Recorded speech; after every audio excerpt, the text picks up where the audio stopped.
नमस्कार दोस्तों, आइए जानते हैं आज की उत्तर प्रदेश से जुड़ी बहुत ही महत्वपूर्ण और काम की बड़ी खबरों को सिर्फ 10 मिनट में। उससे पहले चैनल को सब्सक्राइब नहीं किया तो कर दें। साथ में वीडियो को लाइक करके अपने जिले का नाम जरूर लिखें ताकि आपके जिले की जानकारी आपको मिल सके।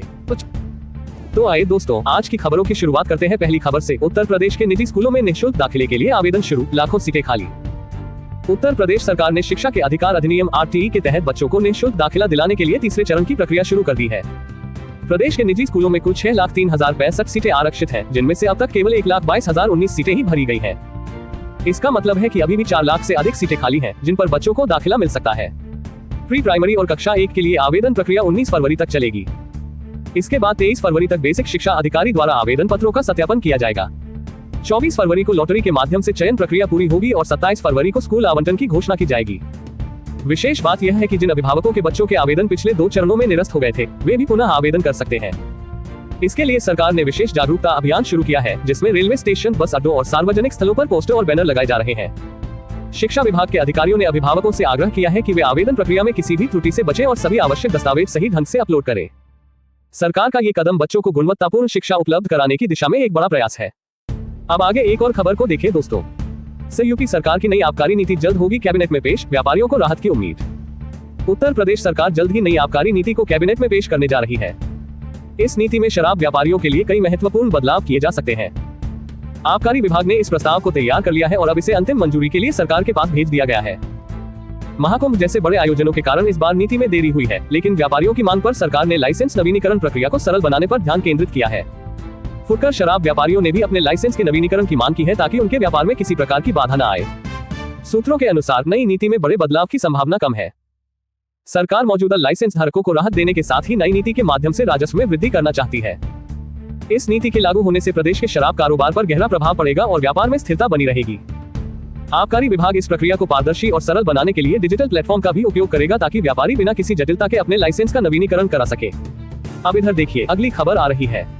बजट 2025 में मिडिल क्लास को बड़ी राहत, 12 लाख से अधिक की आय पर नहीं लगेगा टैक्स। बजट 2025 में वित्त मंत्री निर्मला सीतारमण ने मध्यम वर्ग के लोगों को बड़ी राहत दी है। अब 12,75,000 रुपए तक की वार्षिक आमदनी पर कोई आयकर नहीं देना होगा। ये घोषणा करोड़ों नौकरी पेशा लोगों के लिए खुशखबरी है, जो लंबे समय से टैक्स में राहत की मांग कर रहे थे। इसके अलावा स्टैंडर्ड डिडक्शन को बढ़ाकर 75,000 रुपए कर दिया गया है, जिससे आम आदमी को अतिरिक्त लाभ मिलेगा। साथ ही TDS और TCS दरों में भी कटौती की गई है, जिससे वेतनभोगी वर्ग की इनहैंस सैलरी में बढ़ोतरी होगी। वित्त मंत्री ने अपने भाषण में कहा कि सरकार का ये बजट आम आदमी को आर्थिक रूप से सशक्त बनाने के लिए तैयार किया गया है। टैक्स रिटर्न दाखिल करने की अवधि को भी 4 साल तक बढ़ा दिया गया है, जिससे लोग बिना किसी दबाव के अपने रिटर्न दाखिल कर सके। आर्थिक विशेषज्ञों का मानना है कि इस निर्णय से बाजार में नकदी प्रवाह बढ़ेगा और उपभोक्ता खर्च में इजाफा होगा, जो देश की अर्थव्यवस्था के लिए लाभकारी रहेगा। चलिए इसी के साथ देखते हैं एक और बड़ी खबर को। यूपी के स्कूलों में अब बच्चों को पढ़ाई के साथ मिलेगी स्मार्ट क्लास सुविधा। उत्तर प्रदेश सरकार ने प्रदेश के सभी सरकारी स्कूलों में स्मार्ट क्लास की सुविधा शुरू करने का निर्णय लिया है। इस पहल के तहत कक्षाओं को डिजिटल उपकरणों से सुसज्जित किया जाएगा, ताकि बच्चों को आधुनिक तकनीक के माध्यम से पढ़ाई का अवसर मिले। शिक्षा विभाग के अनुसार इस परियोजना के तहत smart board, projector, internet connectivity और अन्य डिजिटल संसाधन उपलब्ध कराए जाएंगे। इससे बच्चों को विषयों को और अधिक रोचक और प्रभावी तरीके से सीखने में मदद मिलेगी।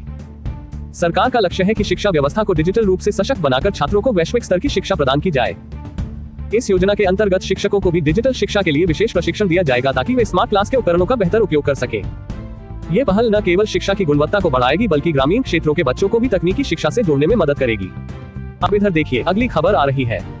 यूपी पुलिस को मिलेगी नई तकनीकी सुविधाएं, अपराध नियंत्रण में आएगी तेजी। उत्तर प्रदेश पुलिस विभाग को अपराध नियंत्रण के लिए नई तकनीकी सुविधाएं उपलब्ध कराई जा रही है। सरकार ने अपराधियों पर सख्त शिकंजा कसने और कानून व्यवस्था को और अधिक सुदृढ़ बनाने के लिए अत्याधुनिक उपकरणों के उपयोग का निर्णय लिया है। इस योजना के तहत पुलिस वाहनों को GPS system, drone camera, body worn camera और अत्याधुनिक निगरानी उपकरणों से लैस किया जाएगा। साथ ही अपराधों की जांच प्रक्रिया को तेज और प्रभावी बनाने के लिए फोरेंसिक लैब का विस्तार भी किया जा रहा है। पुलिसकर्मियों को नई तकनीकों के उपयोग के लिए विशेष प्रशिक्षण दिया जाएगा, ताकि वे आपराधिक घटनाओं पर तुरंत प्रतिक्रिया दे सके। इस पहल से राज्य में अपराध दर में कमी आने की उम्मीद है और जनता को सुरक्षा का बेहतर माहौल मिलेगा। सरकार का ये कदम प्रदेश को सुरक्षित और अपराध मुक्त बनाने की दिशा में एक महत्वपूर्ण प्रयास है। चलिए इसी के साथ देखते हैं एक और बड़ी खबर को। उत्तर प्रदेश में 1 फरवरी से होंगे बड़े बदलाव, छुट्टियों, सैलरी और राशन कार्ड पर दिखेगा असर। लखनऊ 1 फरवरी से उत्तर प्रदेश में कई महत्वपूर्ण बदलाव लागू होने जा रहे हैं, जिनका सीधा असर सरकारी कर्मचारियों से लेकर आम जनता तक पर पड़ेगा। योगी सरकार ने 8,50,000 से अधिक सरकारी कर्मचारियों के लिए सेवाओं से संबंधित प्रक्रियाओं को पूरी तरह से डिजिटल करने का निर्णय लिया है। अब सभी कर्मचारियों को छुट्टी के लिए आवेदन, सेवा पुस्तिका, स्थानांतरण प्रक्रिया और अन्य कार्यों के लिए मानव संपदा पोर्टल का ही उपयोग करना अनिवार्य होगा। विशेष रूप से बाल्य देखभाल अवकाश, ट्रांसफर के बाद नई जगह पर कार्यभार ग्रहण करना और पुरानी जगह से कार्यमुक्ति जैसी महत्वपूर्ण प्रक्रियाएं इसी पोर्टल के माध्यम से पूरी की जाएंगी। इसके अतिरिक्त सरकार ने सभी कर्मचारियों के लिए अपनी संपत्ति का विवरण पोर्टल पर अपलोड करना अनिवार्य कर दिया है। यदि कोई कर्मचारी संपत्ति विवरण जमा नहीं करता है तो उसकी वेतन प्रक्रिया रोक दी जाएगी। आंकड़ों के अनुसार प्रदेश के 8,32,000 सरकारी कर्मचारियों में से केवल 4,33,000 कर्मचारियों ने ही अभी तक अपनी संपत्ति की जानकारी दर्ज कराई है। वहीं राशन कार्ड धारकों के लिए भी सरकार ने नई व्यवस्था लागू की है। राशन कार्ड को सक्रिय बनाए रखने के लिए KYC नो योर कस्टमर प्रक्रिया पूरी करना अनिवार्य है। जिन लोगों ने अभी तक ये प्रक्रिया पूरी नहीं की है उनका राशन वितरण रोका जा सकता है। हालांकि सरकार के स्तर पर इस प्रक्रिया की अंतिम तारीख बढ़ाने पर भी विचार किया जा रहा है ताकि अधिक से अधिक लोग इसका लाभ ले सके। इन सभी बदलावों का मकसद सरकारी कार्यों में पारदर्शिता और जवाबदेही सुनिश्चित करना है। कैंसर की दवाएं सस्ती करने के फैसले का यूपी में स्वागत, मरीजों को बड़ी राहत। नई दिल्ली केंद्रीय वित्त मंत्री निर्मला सीतारमण द्वारा प्रस्तुत आम बजट में कैंसर और दुर्लभ बीमारियों की 36 जीवन रक्षक दवाओं पर सीमा शुल्क से छूट देने की घोषणा के बाद से देश भर में मरीजों और उनके परिजनों में खुशी की लहर दौड़ गई है। उत्तर प्रदेश के विभिन्न हिस्सों से लोग इस फैसले का स्वागत कर रहे हैं। कैंसर जैसी गंभीर बीमारी के इलाज में दवाओं की लागत काफी अधिक होती है, जिससे गरीब और मध्यम वर्गीय परिवारों को भारी आर्थिक बोझ उठाना पड़ता है। कई मामलों में लोग अपनी जमीन और संपत्ति तक बेचने को मजबूर हो जाते हैं। सरकार के इस निर्णय से न केवल दवाएं सस्ती होंगी बल्कि मरीजों को बेहतर इलाज की सुविधा भी मिल सकेगी। लोगों का मानना है कि यह फैसला समय की मांग थी, क्योंकि सरकारी अस्पतालों में सभी आवश्यक दवाएं उपलब्ध नहीं होती और मरीजों को बाहर से महंगे दामों पर दवाएं खरीदनी पड़ती है। इस निर्णय से इलाज की लागत में कमी आएगी और मरीजों को राहत मिलेगी। वहीं चिकित्सा विशेषज्ञों का कहना है कि सरकार को इन दवाओं को मुफ्त उपलब्ध कराने पर भी विचार करना चाहिए ताकि गरीब तबके के लोगों को पूरी तरह से लाभ मिल सके। अब आगे एक और खबर को देखें दोस्तों। गुजरात और तमिलनाडु के बराबर पहुंचा उत्तर प्रदेश, बुनियादी शिक्षा में बड़ी छलांग। लखनऊ उत्तर प्रदेश ने बुनियादी शिक्षा के क्षेत्र में ऐतिहासिक सफलता हासिल की है।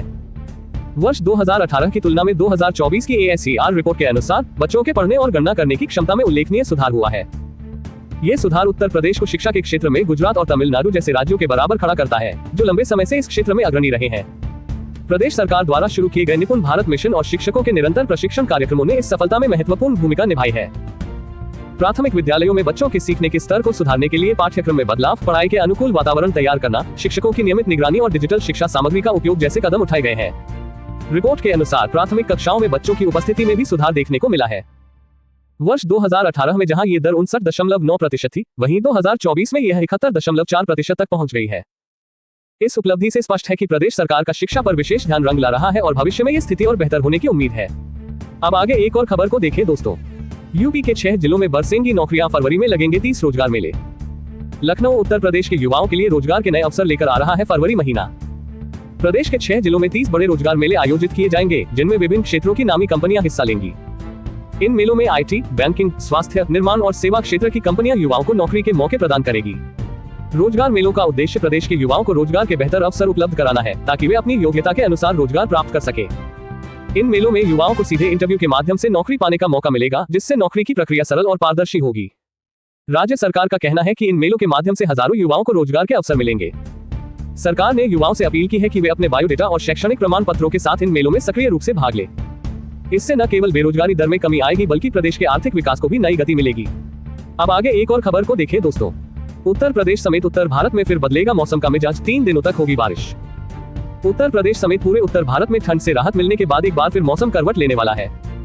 तापमान में लगातार वृद्धि के बावजूद मौसम विभाग ने आने वाले दिनों में बारिश की चेतावनी जारी की है। मौसम विभाग के अनुसार उत्तर प्रदेश में 3 फरवरी से 5 फरवरी तक बारिश के आसार है। इन 3 दिनों के दौरान यूपी के कई हिस्सों में हल्की से मध्यम बारिश हो सकती है। वहीं पश्चिमी हिमालयी क्षेत्र में भी 5 फरवरी तक बारिश की संभावना जताई गई है। उत्तर पश्चिम भारत में भी 3 से 5 फरवरी के बीच मौसम में बदलाव देखने को मिलेगा। इसके साथ ही आज रात और कल सुबह उत्तर भारत के कुछ इलाकों में घना कोहरा छाए रहने के भी आसार है। अगर पिछले 24 घंटों के मौसम पर नजर डालें तो पंजाब, हरियाणा, दिल्ली, उत्तर प्रदेश, उड़ीसा, बिहार, आंध्र प्रदेश और मेघालय में घना कोहरा छाया रहा। इसके अलावा चंडीगढ़ और सिक्किम में भी दृश्यता पर असर पड़ा। जम्मू कश्मीर और लद्दाख में हल्की बारिश और बर्फबारी दर्ज की गई। मौसम विभाग के पूर्वानुमान के अनुसार जम्मू कश्मीर और लद्दाख में 1 और 2 फरवरी को बारिश हो सकती है, जबकि हिमाचल प्रदेश और उत्तराखंड में 1 फरवरी को वर्षा के आसार है।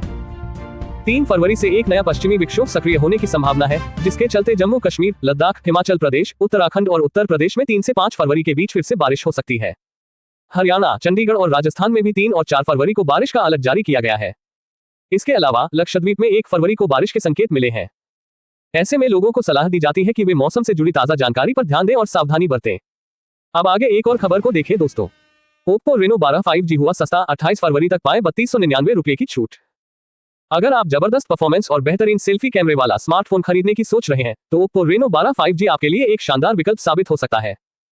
फ्लिपकार्ट की एक विशेष ऑफर के तहत यह फोन अब भारी छूट के साथ उपलब्ध है। ओप्पो रेनो 12 5G में 8GB रैम और 256GB की इंटरनल स्टोरेज है। इस फोन की असली कीमत 32,999 रुपए है, लेकिन फ्लिपकार्ट पर इसे 3299 रुपए की छूट के साथ खरीदा जा सकता है। यानी आप इसे लगभग 29,700 रुपए में अपना बना सकते हैं। अगर आप फ्लिपकार्ट एक्सिस बैंक के कार्ड से भुगतान करते हैं तो आपको अतिरिक्त 5% का कैशबैक भी मिलेगा। इसके अलावा एक्सचेंज ऑफर के तहत पुराने फोन के बदले आपको 31,300 रुपए तक का लाभ मिल सकता है।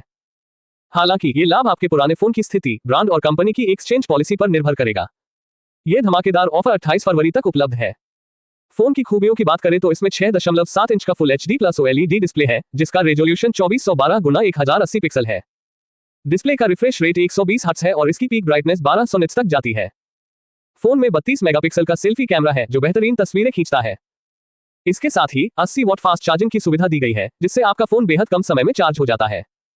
यदि आप एक पावरफुल परफॉर्मेंस और शानदार फीचर्स वाला स्मार्टफोन खरीदना चाहते हैं तो यह मौका आपके लिए खास है। अब आगे एक और खबर को देखिए दोस्तों। शिक्षा में आर्टिफिशियल इंटेलिजेंस को बढ़ावा, सरकार ने किए 500 करोड़ रुपए के फंड की घोषणा। केंद्रीय बजट 2025 के दौरान वित्त मंत्री निर्मला सीतारमण ने कुछ महत्वपूर्ण घोषणाएं की हैं, जिनका उद्देश्य भारत को तेजी से बढ़ती आर्टिफिशियल इंटेलिजेंस की दुनिया के साथ तालमेल बिठाने में मदद करना है। बजट में शिक्षा के क्षेत्र के लिए आर्टिफिशियल इंटेलिजेंस में एक नया सेंटर फॉर एक्सीलेंस स्थापित करने हेतु 500 करोड़ रुपए का बजट आवंटित किया गया है। लोकसभा में अपने बजट भाषण के दौरान निर्मला सीतारमण ने कहा, मैंने 2023 में कृषि, स्वास्थ्य और सतत शहरों के लिए आर्टिफिशियल इंटेलिजेंस के 3 सेंटर्स ऑफ एक्सीलेंस की घोषणा की थी। अब 500 करोड़ रुपए के कुल खर्च के साथ शिक्षा के क्षेत्र में आर्टिफिशियल इंटेलिजेंस के लिए एक विशेष केंद्र स्थापित किया जाएगा। इसके अतिरिक्त वित्त मंत्री ने कौशल विकास के लिए 5 राष्ट्रीय सेंटर्स ऑफ एक्सीलेंस स्थापित करने की योजना की भी जानकारी दी। इस पहल का उद्देश्य युवाओं को उद्योग से संबंधित विशेषज्ञता से लैस करना है ताकि वे वैश्विक प्रतिस्पर्धा में बेहतर प्रदर्शन कर सकें। निर्मला सीतारमण ने कहा, ये सेंटर्स मेक फॉर इंडिया और make for the world manufacturing को बढ़ावा देने के लिए वैश्विक भागीदारी के साथ स्थापित किए जाएंगे।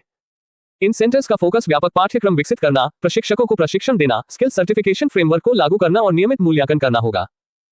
सरकार की यह पहल न केवल शिक्षा के क्षेत्र में तकनीकी नवाचार को बढ़ावा देगी बल्कि युवाओं के लिए नए रोजगार के अवसर भी सृजित करेगी। इससे भारत को आर्टिफिशियल इंटेलिजेंस के